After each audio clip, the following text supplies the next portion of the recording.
Assalamualaikum warahmatullahi wabarakatuh. Halo teman-teman, bertemu lagi dengan saya. Pada video kali ini saya mau membahas tentang netizennya.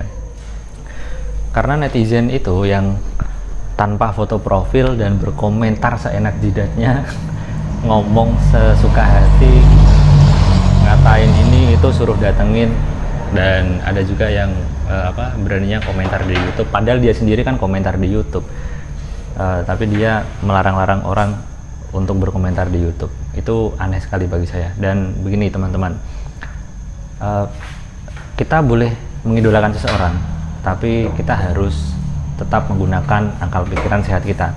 Ketika kita terlalu fanatik dengan seseorang, logika kita otomatis tidak bekerja dan otak kita tidak bisa untuk menganalisa mana yang benar, mana yang salah.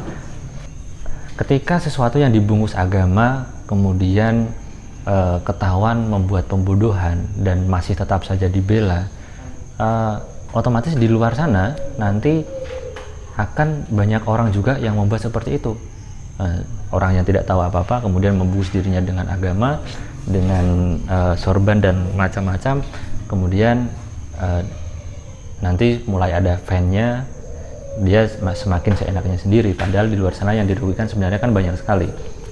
Kita hidup itu kan memang ada yang suka dan tidak suka. Ketika ada sebuah pembodohan yang mau dibongkar atau diluruskan, mungkin dikasih teguran supaya tidak seperti itu kembali, tapi netizen itu tetap saja membela pembodohan itu, padahal sudah jelas sekali mungkin ada beberapa yang membuktikan bahwa itu adalah sebuah pembodohan.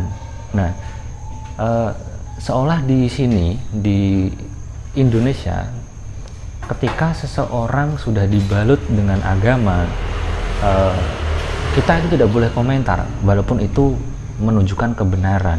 Begitu loh teman-teman. Ya, kembali lagi ke tema, kita boleh mengidolakan seseorang tapi tidak boleh terlalu fanatik.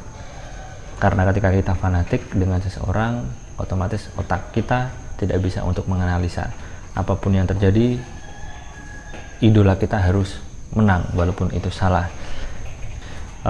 Dulu 2019 ramai tentang live penampakan, akhirnya banyak yang terbongkar bahwa itu adalah settingan.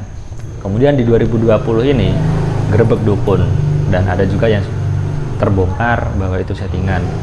Nah, begini teman-teman, mungkin kalau diambil sisi positifnya, itu bisa, semuanya pasti bisa diambil sisi positif dan negatifnya. Tapi kalau misalkan sudah jelas itu sebuah pembodohan, seharusnya kita tidak boleh membela yang sampai berlebihan. Kasihan orang-orang yang mau menegakkan kebenaran, seolah tidak ada ruang untuk hal itu. Untuk masalah dukun yang digerebek, mungkin entah itu settingan, entah itu asli, saya tidak peduli. Tapi kenapa setiap membuat video seperti itu, dukun selalu pakai belangkon? Padahal belangkon itu kan tradisi Jawa. Dulu Wali Songo pun juga menggunakan belangkon, orang-orang zaman dulu juga menggunakan belangkon. Nah, tapi sekarang persepsi kita berbeda karena tayangan-tayangan seperti itu.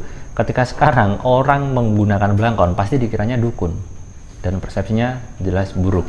Karena ya di masyarakat yang namanya dukun itu masih dicap buruk. Dan teman-teman, itu saja yang mau saya sampaikan. Kita boleh mengidolakan seseorang, tapi tidak boleh fanatik, karena fanatik itu bisa mematikan logika kita, otak kita tidak bisa untuk menganalisa. Akhirnya pembodohan itu akan tetap selalu merajalela. Kasihan orang-orang yang mau menegakkan kebenaran. Wassalamualaikum warahmatullahi wabarakatuh.